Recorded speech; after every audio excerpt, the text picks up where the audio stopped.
distinguished psychologist with us this spring. It's not the first time he's been with us.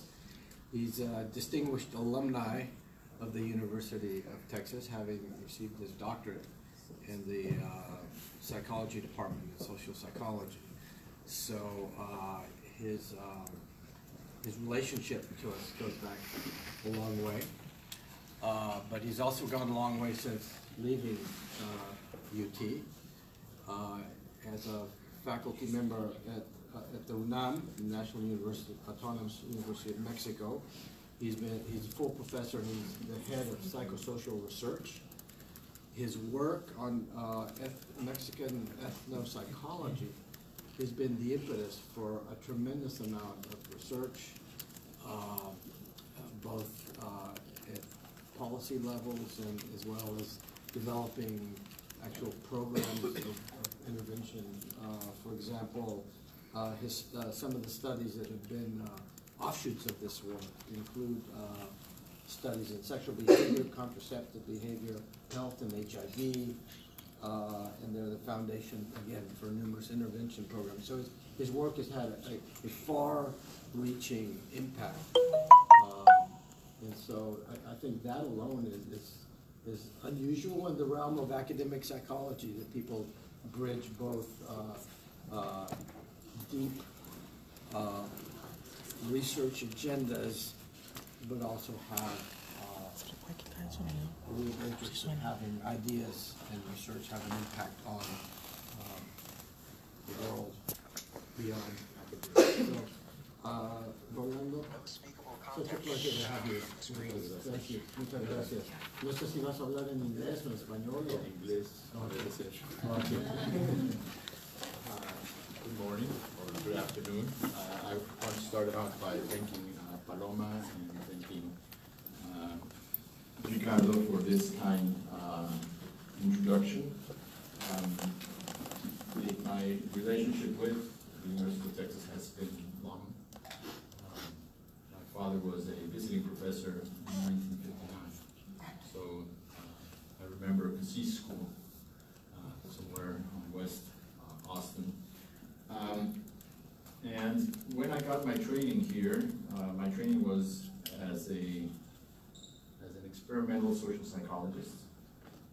And when I got back to Mexico, to the National Autonomous University of Mexico, the first thing I asked for were the keys to the lab. And there was no lab, because the research that was done was mostly field and applied research.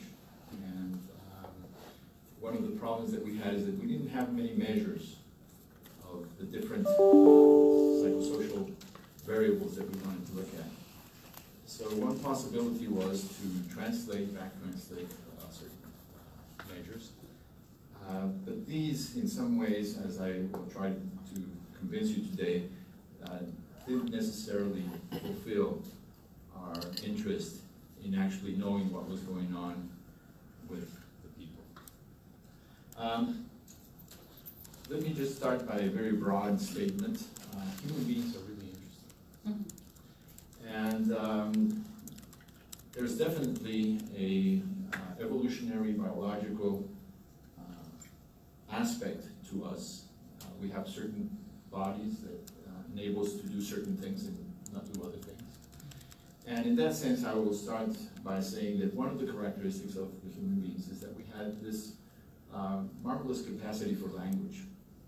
And with language, the possibility of creating culture, and maybe the possibility of having a biological evolution and a social-cultural evolution. So let me start just with some magic. I want you to first pick a card. You have your card? Okay. Now, what I want you to do is, when you see three faces, please put your hand up.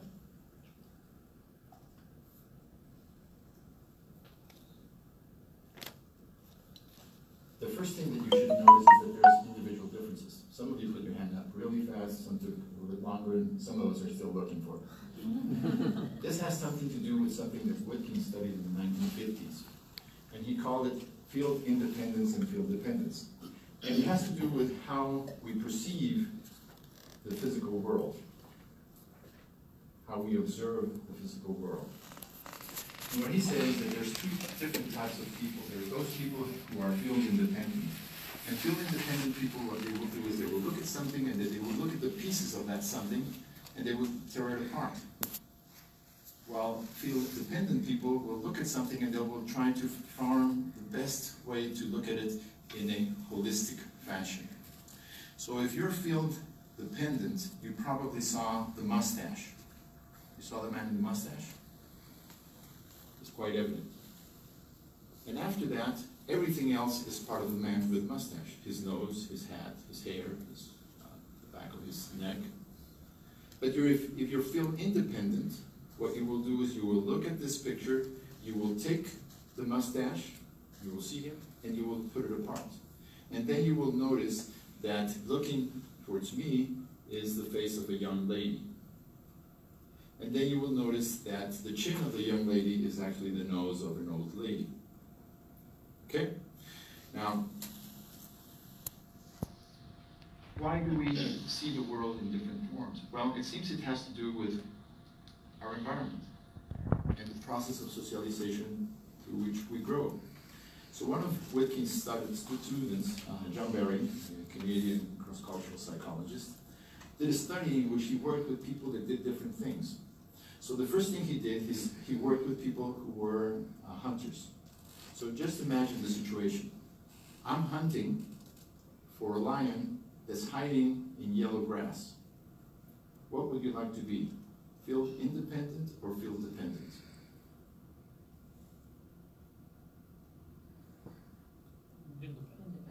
If you're field dependent, you'll never find the lion because you look at the whole thing. And then he worked with people who worked in agriculture, and he found that they were profoundly field dependent. Does it make any sense for me to know how many little grains one corn has, respect to another corn? So I want to see the whole field as looking healthy. So people who dedicate themselves to agriculture are field dependent.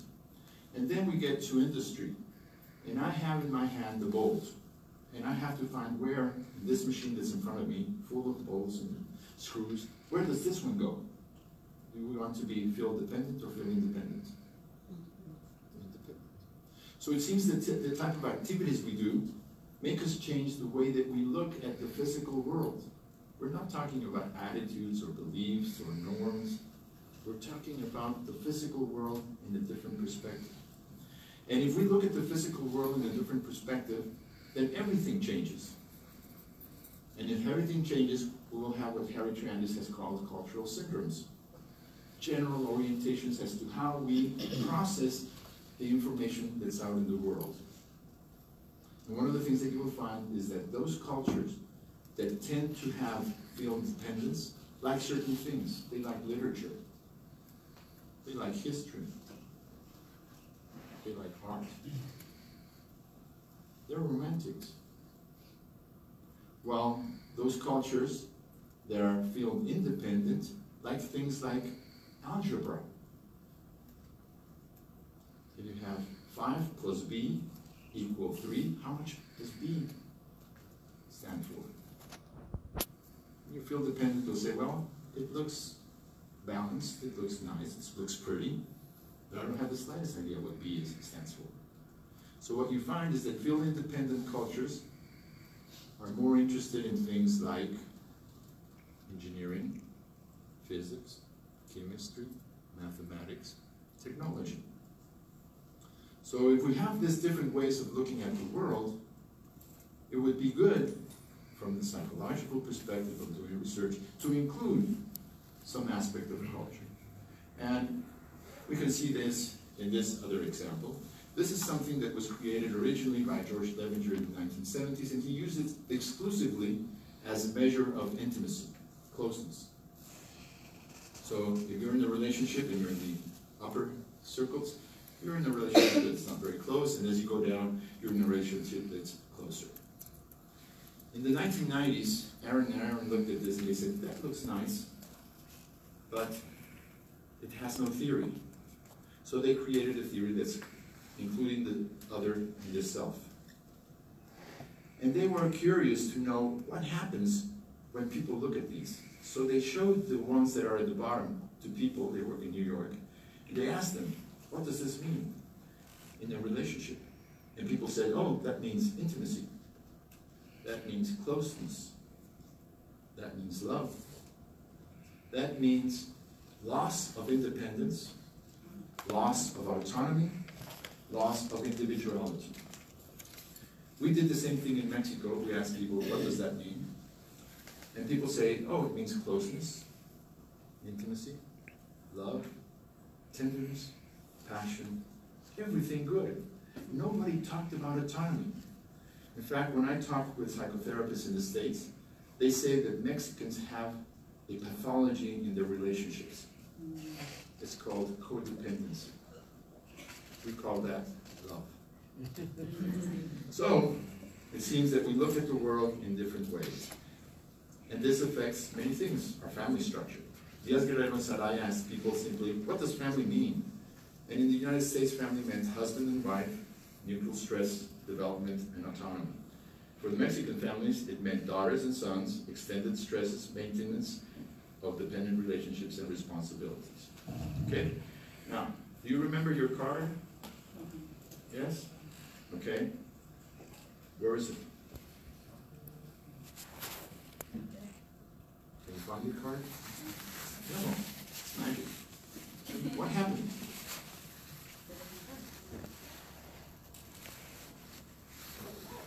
Is there your card?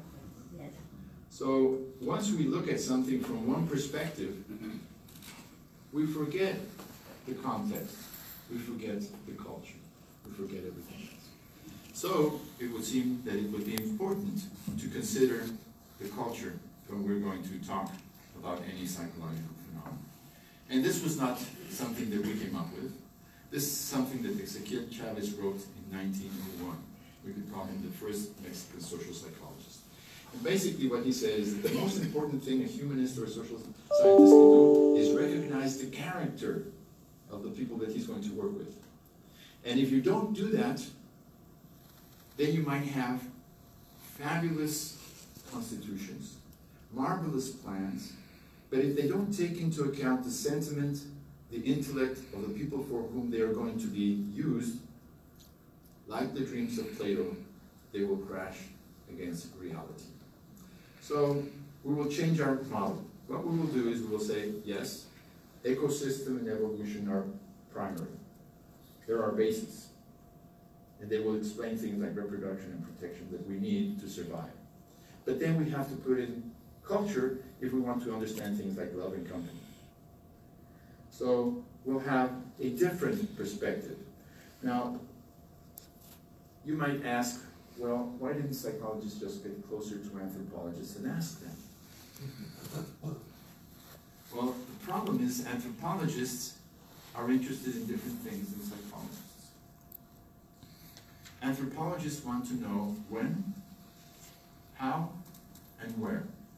So I'll give you an example of an anthropological study. When? Last year. Where? I went to Japan.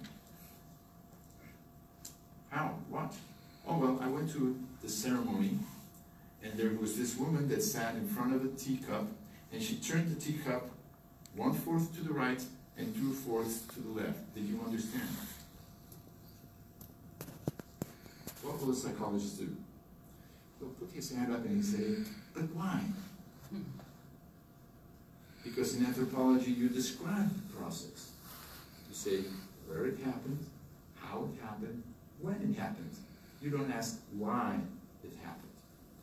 So, from a psychological perspective, in order for us to include culture, one of the things that we would have to have is a way of looking at culture that's different. So, just putting together different researchers and theorists, we can say that basically culture is that behavior that you did at some point in time, in a specific place, and you survived. It worked out. And you said, oh, this works. And you created a norm, a value, an attitude, a belief, a habit.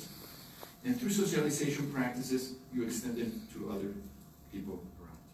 So that's what we would understand as culture from the psychological perspective. Now, once we have this, if we want to understand the self-concept of the Mexican, we would have to incorporate some of these aspects. And I told you that humans are complex and interesting. Mexicans are worse. So let's try to get an idea of this.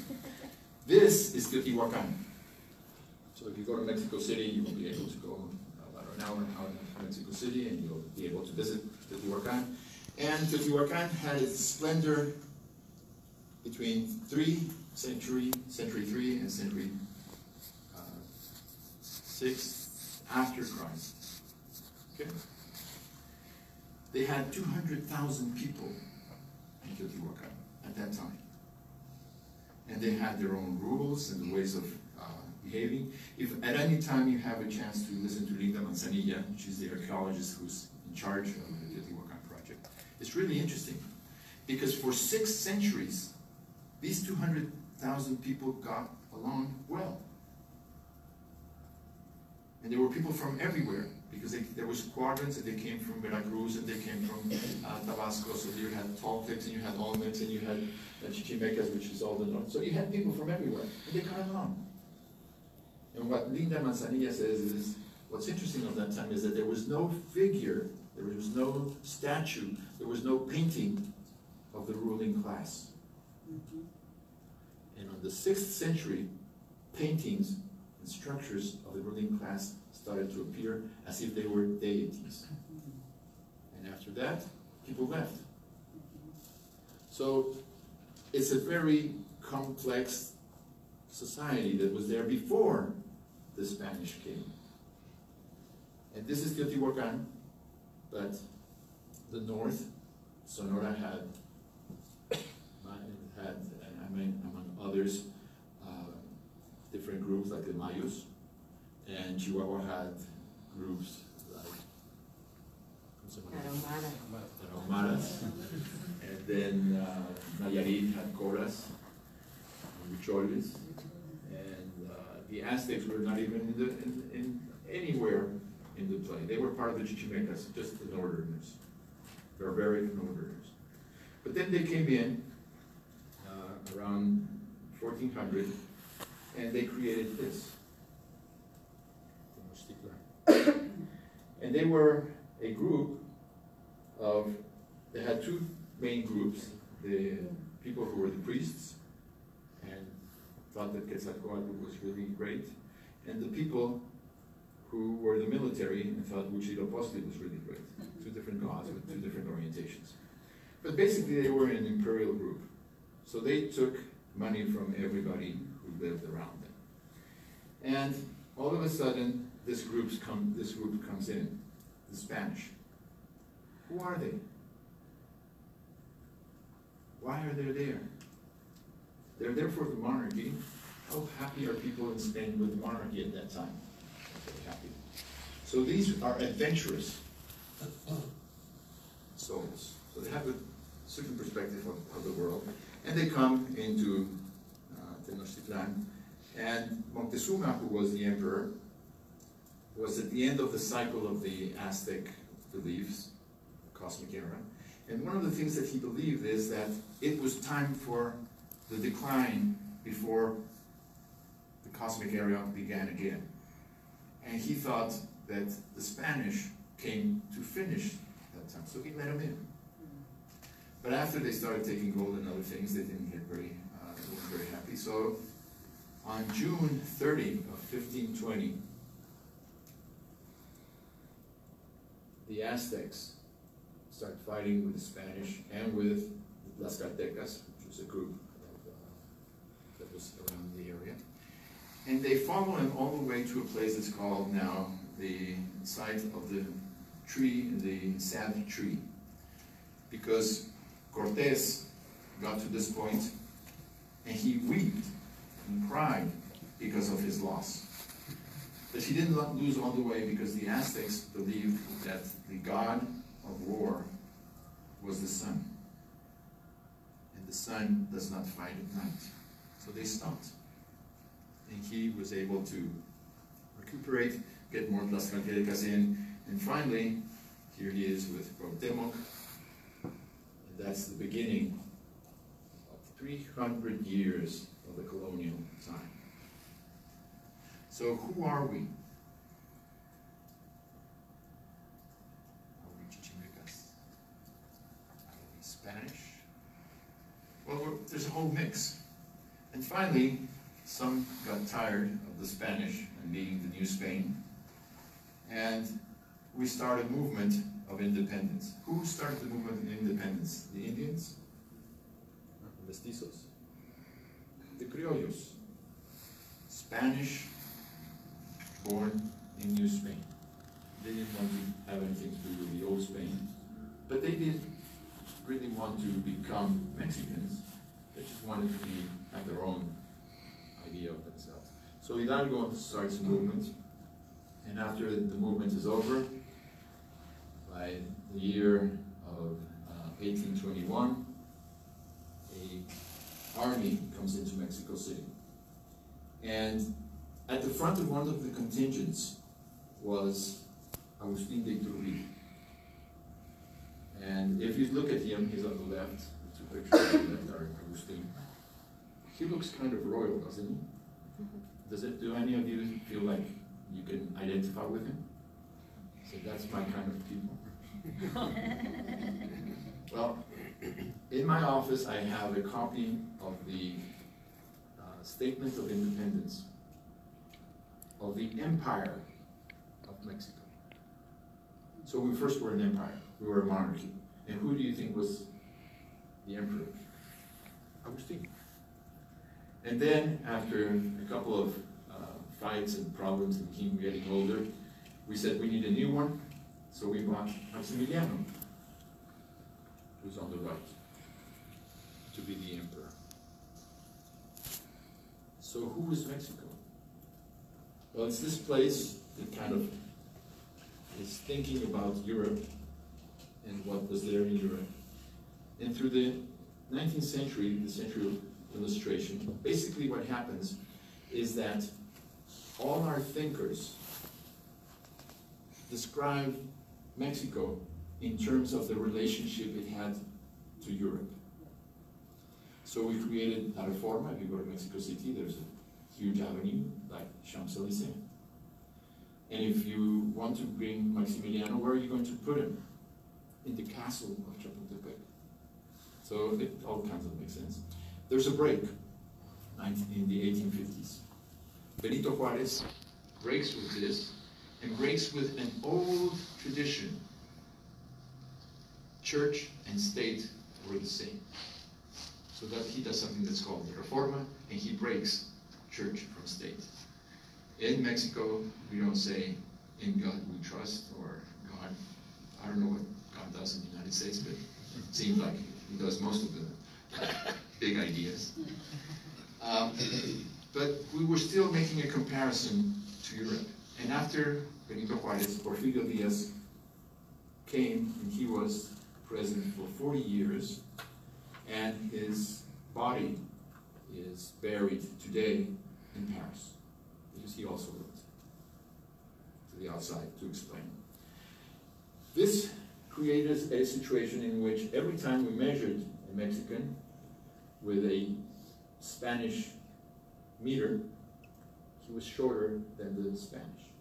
So we had a feeling of not really being that great.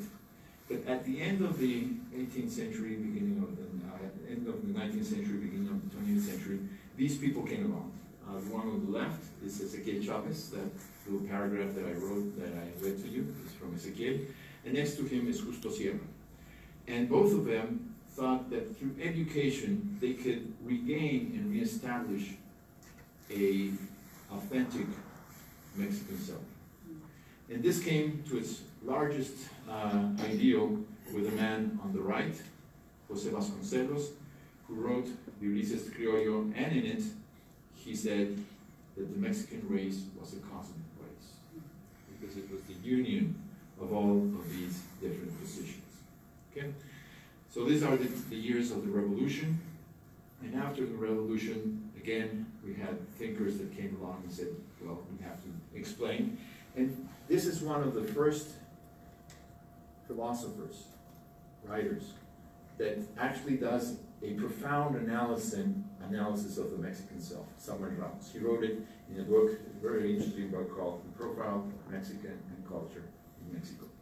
Now, I should tell you that Samuel was trained as a psychoanalyst.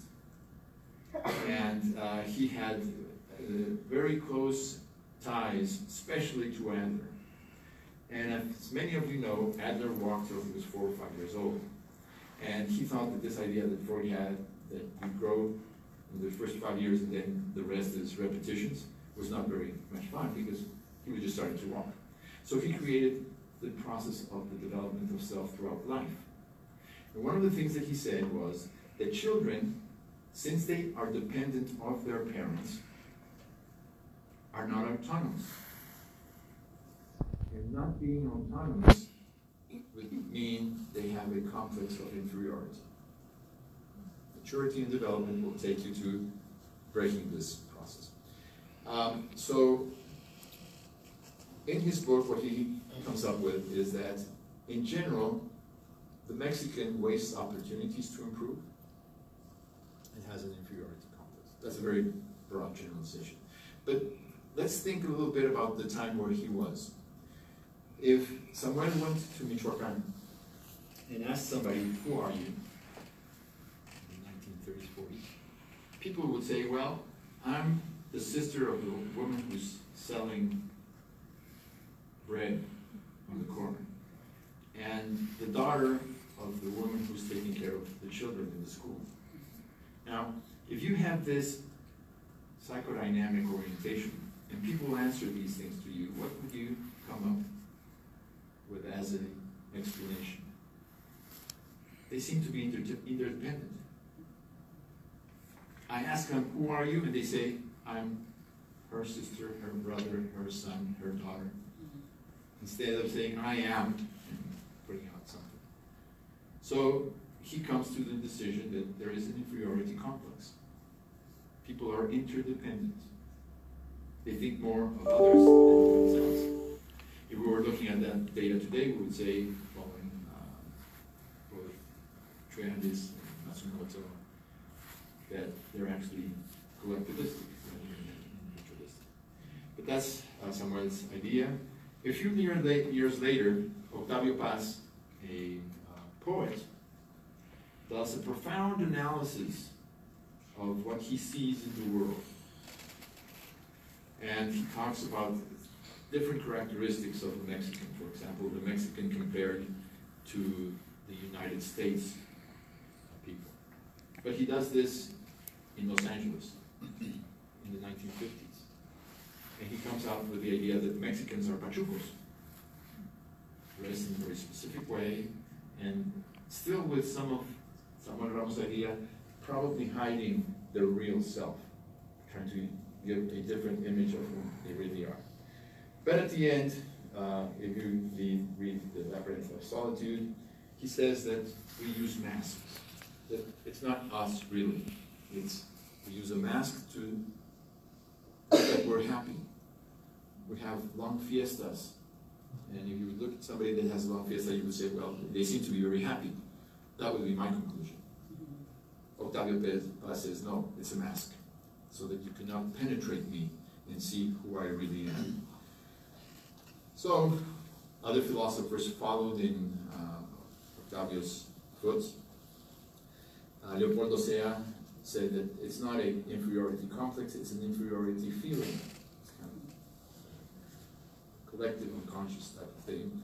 And Leopoldo Sea was very friendly, and he said, well, we have to unite. So he said, it's not Mexicans, it's Latin Americans. Everybody has an inferiority feeling. Emilio Arango said that we're an accidental being. González Pineda said that we have a schizoid self. And Aramoni said that we are machos, and we exacerbate this problem. So we didn't do very well with this intuitive perspective in the 20th century. And towards the middle of the 20th century came another perspective. Santiago Ramirez wrote a book called The Mexican Psychology and His Motivations. And in it, he takes psychoanalytic theory, but he applies it to a cultural perspective, and he says, we don't only have men and women. We're men who are the conquerors, the Spanish, and we have women who have been the conquered, the Indian.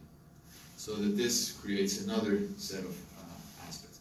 But throughout all of this intuitive perspective, nobody asked us, who are you? So we don't have a lot of information of what people say. We have the information of the interpretation that somebody in the area of literature has of what they see in the world, which is very interesting. It gives us a wide perspective, but it doesn't tell us exactly who the Mexicans are. So the first work that was done in this orientation was the work done on the Mexican self by Rogelio Díaz-Guerrero, who's there in his original office. The first thing that he said is, we have to look at the culture. And when he talked about culture, he said, how do we operationalize culture? So he said it's an interrelated system of premises that norm feelings, ideas, and personal relationships, and they stipulate the social roles people should play and how to play them. Basically, they indicate where, when, with whom, and how to behave. They're the rules of what we're supposed to do. Now, if you're in a very individualistic culture, you might say, I'm going to do whatever I want. But if you're in a very collectivistic culture, you're going to do what the norms and the rules of behavior tell you that you're supposed to do. So, based on this, he started asking, where can I find these premises? And what he did is he worked with people in the 1950s, and he asked them things like, do you believe that your mother is the most beloved thing in the world? And it seemed that over 95% of teenagers in Mexico said, no problem. Which is kind of strange, because Freud wouldn't agree with that. As a teenager, do you really love your mother? You have some problems there with the Edipo and other things. So that's, and then certain aspects of how relationships should be governed in Mexico. Do you think that women should stay at home? Men should wear the pants in the family? Lots of your desires go against your religious and moral likes and dislikes.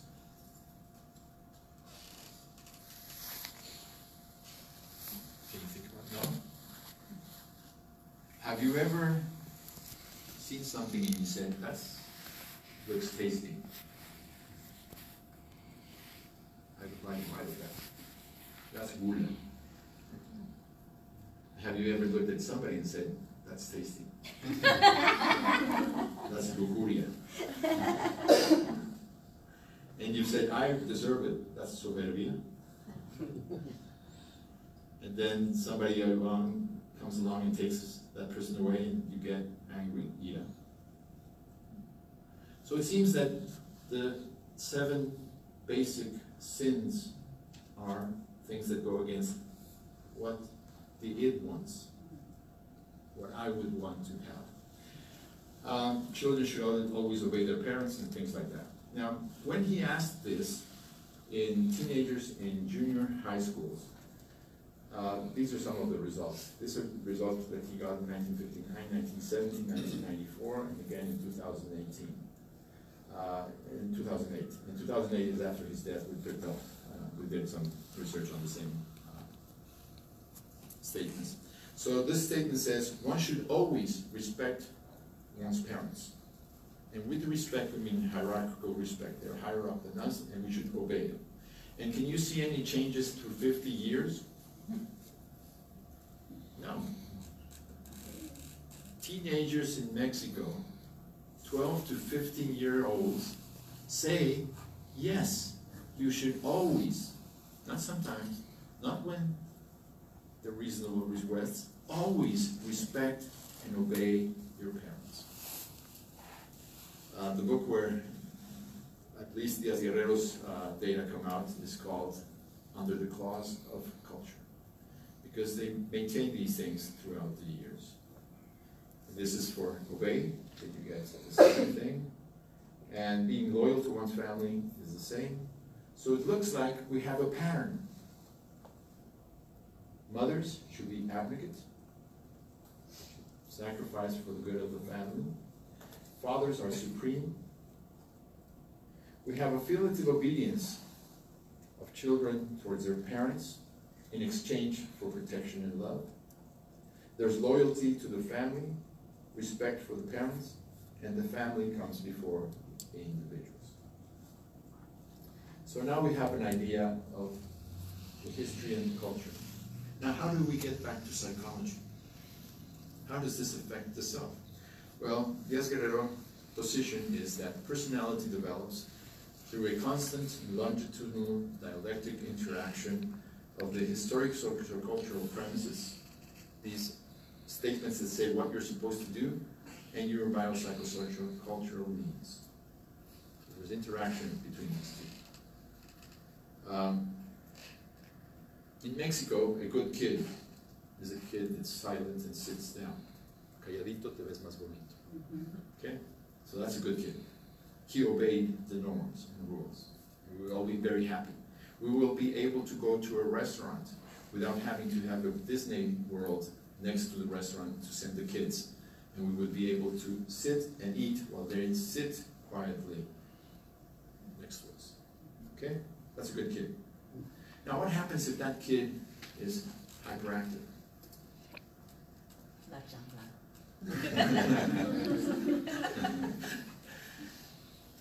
And will it work? Well, sit him down. And what does the kid do? He stands up. What do? We tie him to the chair.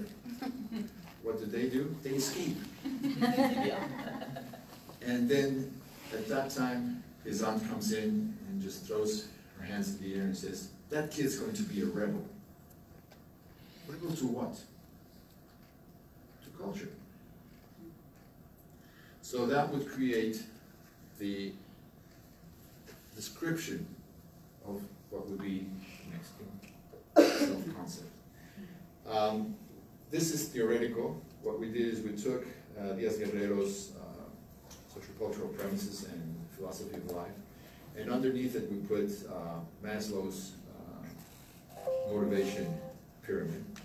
And this is what you would expect. What you expect is if people grow in a place where obedience and affection are important, and you need affection, and you want others to be happy, self-actualization, that would create the majority of the Mexicans. About 80% of the Mexicans would be collectivistic, would have high social responsibility, would take care of our children, our mentally ill, and everybody else. High respect, hierarchical respect.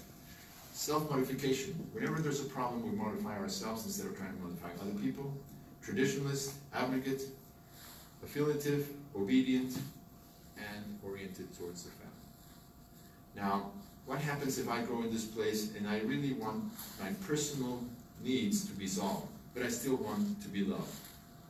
Well, then you get the negative side of the Mexican culture. You get authoritarianism, control, submissiveness, dependency, fatherism, that's the father is the center of everything, and centralism. We lost Guatemala and Texas and Arizona and New Mexico and California because power was in the center of Mexico City. What happens if you're only interested in yourself? All your needs are to solve your needs. Well, in our culture, that leads to addictions. You want to do whatever you want, so you consume anything that you can have around so you can feel good. And violence, because there's low tolerance to frustration. And finally, if we want to construct a democracy, which is a difficult part, because if you see the line grows very, very small, it would mean that people have social culture, have personal needs of self-actualization, but also follow premises that have to do with personal development. So then you would get individualism, democracy, independence, and production. So we would have to make a big, big structural change if we really wanted to construct a democracy. Díaz-Guerrero, based on this, created something that he called the Mexican typology. He said about 80% of the Mexicans are affiliative obedient, they're affectionate, dependent, pleasing, controlled, with high needs of approval. Then there's a hybrid, active internal control. These have some of the two. Some of the culture, affectionate, flexible, but also some of self-development. You're rational and you're capable. Then comes that person that's only interested in themselves, self-affirmative, which would be autonomous, independent, impulsive, dominant, rebellious, and intelligent. They're egocentric and centered in their own growth. And the negative side of the culture would be external passive control, which would be authoritarian, aggressive, corrupt, impulsive, pessimist, uncontrolled, and servile. Only 5% of the population. But if you think of a country that has 130 million people, this means that there's about 7 million of these. And they can create great havoc when they go around. So, you have Diaz Guerrero starting to talk about the types. He also had, he worked with Charles Osgood on the semantic differential. And as you know, the semantic differential has a word at the top, which could be self, and then it has autonomous adjectives. For example, good, bad, strong, weak. And there's three basic dimensions. One is evaluation, good, bad. One is strength, powerful, weak. And one is activity, fast, slow. And what he did is he took the data from 18 different cultural groups, and cultural study of Osgood, and he placed the mean for each group for each of these three dimensions. So you have evaluation, and you have the score, the average score for Mexico, and you have the average score for Yugoslavia, and you have the average score for the United States, and you put them up the line from the highest evaluation to the lowest evaluation. And what you will find is of the 18 cultural groups, Mexicans come in the 17th space. In terms of power, they come in the 16th space. And in terms of activity, they come in the 7th place. So it seems we don't evaluate ourselves very well. We're not very powerful, but we're very active. Does this sound like Octavio Paz and Samuel Ramos? The complex of inferiority? Well, that's the relative score. But the absolute score, the scale goes from -3 to +3. The absolute score is 1.89. So we think well of ourselves, but we're not better than our friends. So it seems we have a social self that says, I'm good, but everybody around me is also good.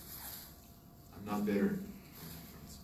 So that would be a way of looking at the self of the Mexican. The other one would be to use a measure. And this is a measure. William Fitz created a self-concept scale that's called the Tennessee. And the way that he created it is he went to a set of people and he asked them to describe themselves, and then he gave these descriptions to a group of judges, knowledgeable people about the self-concept. And he said, put them in categories. And they came up with the next categories: physical, ethical, moral, personal, familiar, and social. And then Fitz went to his office and he started writing items for each of these categories. And that's the Tennessee, okay? Now, we could use this and do our translation, whatever we can to have a good measure. But what we thought would be better is actually to go out and look at people. So we went out into different groups, and there would be like you sitting here, and we would have, at that time, chalk and a blackboard. And we would ask people, could you give us adjectives that would describe you? And I would go to the board and I would write quiet. And then I would write smiling. They were more interacting than you. So we filled out this board with all these descriptive words of people. So now we have all the words describing the Mexican.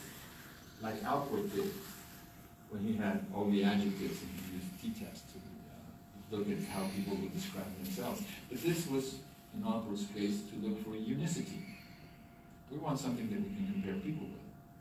So we said, we can't carry our board around asking people, could you please tell us who you are? So we asked the people when we were working with them to give us categories. Of the words that were there, they would say, okay, what's up there? And they said, well, you have tall and you have skinny. Those are physical. And you have friendly and you have communicative. Those are social. And in that way, what we came up with are 5 different dimensions: social, physical, emotional, instrumental, and ethical moral. What did we discover? Nothing. Because if you look at Fitz, he even had a familiar. We were saying we're the familiar group. So what we discovered actually is black thread. Maybe you don't hear. We didn't discover anything. What we found is the universal. Human beings have a self-concept. Now, how does this self-concept manifest itself? Well, in Fitz's idea, he went to his office and he wrote items. But we weren't sure that Fitz really knew who we were. I'll just give you, it's a bad example, an extreme example, but I'll give you the example anyway. For social, have any of you gone to a party in the United States? Okay, I'll describe it. Tell me if I'm wrong. You get a little card that says, you're invited to my party on Wednesday from 7 to 9. And underneath it says, RCVP, s'il vous plaît.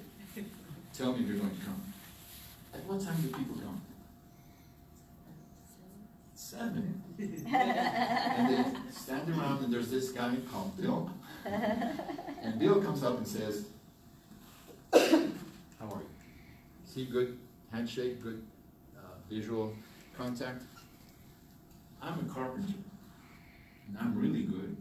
If you need anything, here's my card. And then he goes to somebody else, and 2 hours go by, and Bill interacts with everybody. And at the end of the party, the next day in the office, people say, boy, Bill, he was the soul of the party. So that's social. That's what Fitz wrote down in his statement. Have any of you gone to a Mexican party? Do you know what time to get there? Who goes? Anybody who finds out. And what happens if you're there at 8 or 9? In Spanish is viniste a barrer? Are you here to scrub the place up or something? So you have to wait till like 10, 11. And then, once you're there, what do? You stand on your head, you tell jokes, you sing, you dance. And at 8 in the morning, somebody says, uh-oh, it's 8 in the morning. I have to leave. And everybody turns to them and they say, you don't love us anymore. So that's social. So the manifestation is profoundly different. So how do we get to the manifestation of these categories? So we went back to the groups and we said, okay, these are the categories that you gave us. Now what we want you to do is to give us the adjectives for each category. So we had these long lists and we had the frequency, and we took out the frequencies that were less than 10% of the time there. Because we started to find some idiosyncrasies. People from the area of ballet and fine arts described their physical self as lunatico and sensual. You're moon-like and you're sensual. Is that your physical self? Doctors think that there's people that are endomorphos and ectomorphos. So those are very specific to certain groups. So what we did is we took those out and then we created a scale, and we do a semantic differential. So we put the self on top, and then underneath we would have to put the words. Good, bad. How about happy? What's the opposite of happy? Sad. How about angry? Does that mean that sad and angry are synonyms? Who made up the dictionary? We did. We created the dictionary. So who would know which is the correct antonym for each of these? You would. So we went back, and we put all the words in and said, which are the antonyms that you would use? And then we just broke up the scales and would say skinny, tall, and then we'd say not at all, lot. And we took the negative correlations, the higher negative correlations, and the antonyms that people gave us to create our scale, and this is what we get. This is the Mexican self. On the positive side, we are in first place. This is the scale that has the highest percentage of variance explained and also the highest means. We're respectful, friendly, decent, and then we're simpático. What does that mean? Can you tell me in 20 words in English, can you describe a person who's simpático? Agreeable. And? Likeable. And? So we could spend some time here on simpático. So there's not a lot of, so that's why we didn't translate. Desirable, simple, educated, and courteous, and atento is also another form of courteous. So what happens? When you ask a Mexican, what's your mask? We were talking about Octavio Paz. He said, the best part of me is that I can have a harmonious relationship with anybody. Courteous, amiable, simple. So the first aspect, most important aspect, is to be able to get along with anybody. Then the second factor. And the second factor includes things like animated, happy, jovial, optimistic, content, winner, accomplished. That's strange, isn't it? This is an emotional factor. It says how happy you are with life. Why would I be a winner if I'm happy? If you go to Mexico and you see people coming back from the Olympics, you'll see happy faces. And there will be a reporter that will ask, did you win a medal? And the person would say no. And he would ask, why are you so happy? I met a lot of people. It's a great experience. What would you think would happen if a US competitor came back from the Olympics with a smile? And somebody would ask, why are you so happy? Did you win a medal?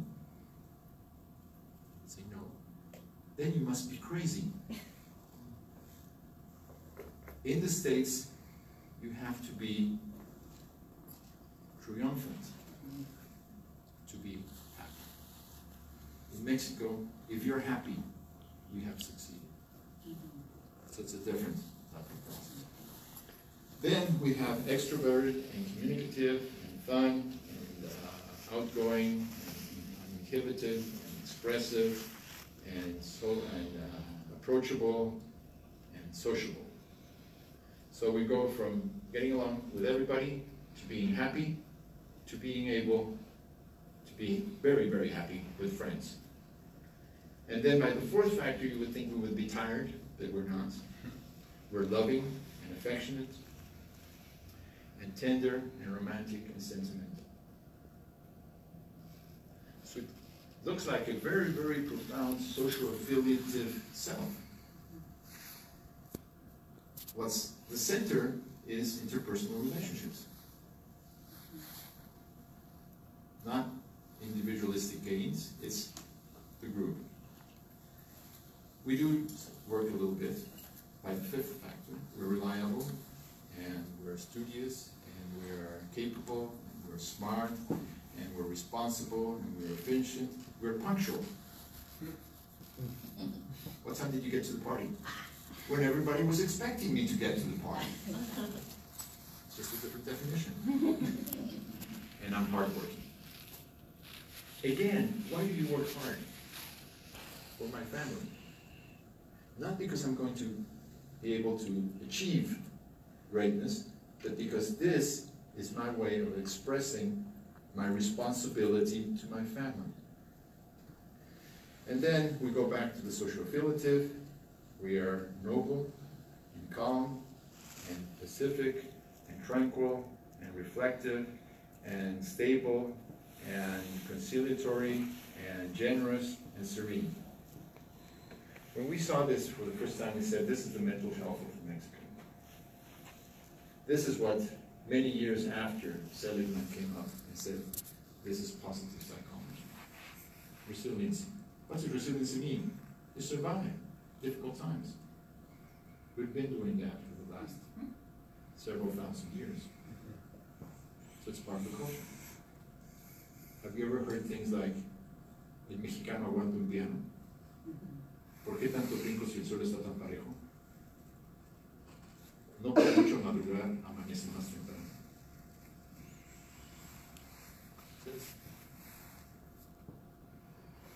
Slowly. Takes a little. So, and then we have the ethical part. We're loyal and honest and sincere and straight and true and honest. Those are the moral parts of the Mexican. Those are the ideals, the values. Where is individuality? Liberty. So if Kohlberg was doing his moral development theory, he would probably have to change some of the aspects of the theory, considering this. But we still had a problem. And the problem was that we had this semantic differential, and people would say, I'm intelligent or I'm inept. And nobody said they were inept. They would say, I'm not intelligent. They would go down the middle. But they wouldn't jump to inept. So we said, we have to do something. So what we did is we broke up the scales, and we created a new Likert type scale with, we call it the pictorial scale. Instead of having little lines, we have squares that go from large squares to little squares. And if you're working in rural areas, it seems that circles are better, large circles, little circles. And people would describe what they do, and we went to 5 different groups, from the north to the center to the southeast. And this is what we find. We're still a very socio-affiliative bunch. We're cheerful, friendly, sociable, simpático, amiable, happy, romantic, tender, affectionate, loving, tranquil, conciliatory, simple, obedient, and tolerant. That makes for good relationships. A moral self, honest, decent, loyal, respectful, educated, sincere, recto, which is kind of like straight, noble, kind, clean. Did you know that moral value is to be clean? And when we work on couple research, the first thing that females in Mexico say how they would like a male to be is clean. So there's something about cleanness in general. Remember our 7 sins? These are exactly the opposite of the 7 sins. So our morality is built on Catholicism. What about instrumental self? Tidy, hardworking, punctual, reliable, active, efficient, intelligent, and capable. But then we found something that was there in Samuel Ramos and Octavio Paz. The dark side. That person that goes over everybody. I will use Octavio Paz's words, not mine, chingon. And that person that lets everybody go over him, el agachado. Okay, so there's one that goes over everybody, and that who accepts things to be done to them from everybody. So we have the one who imposes himself, creates conflicts, fails to fulfill, is dominant, bad-tempered, is always at a fault, finding faults in others, is stubborn, rancorous, and impulsive. Those who let everybody stomp on them are bitter, apathetic, lonesome, and timid. And also melancholic, nervous, anxious, and sad. So it seems that Octavio and Samuel did talk about the part of Mexico. What's this mean? It's that 5%. That is important. That is not the description of what the stereotype of the Mexican should be. And this leaves us in a basic conundrum. I looked the word up. And I could tell you. Who's the Mexican today? Because we have all this mobility, and we have acculturation processes, not only from Mexican culture into other cultures, but within the Mexican culture. We have people from Oaxaca, Veracruz, and Puebla, come to Mexico City, and then they disperse around the country. Would they be something like this? Is this the future? And as you see, the future looks back to the past. There's Che Guevara, and that's my son. So I don't know how I would describe him, and if he describes the true Mexican. Thank you very much.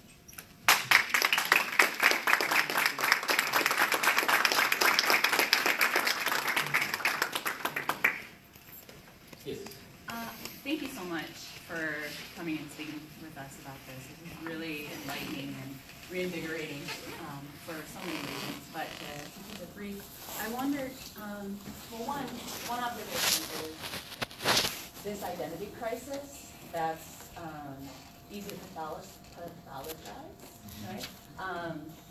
It reminds me of something within the curanderismo circles of soul loss, right? And so with all of these imperialistic endeavors, if you will, the Mexican people have experienced soul loss in a way, and as a whole, and as a collective, and seeing more indigenous revivals, if you will, happening and organizing. I do wonder, to what extent do you, or maybe the folks that you work with, engage in dialogue with some of the local indigenous folks where you're at? There's a sociologist, anthropologist,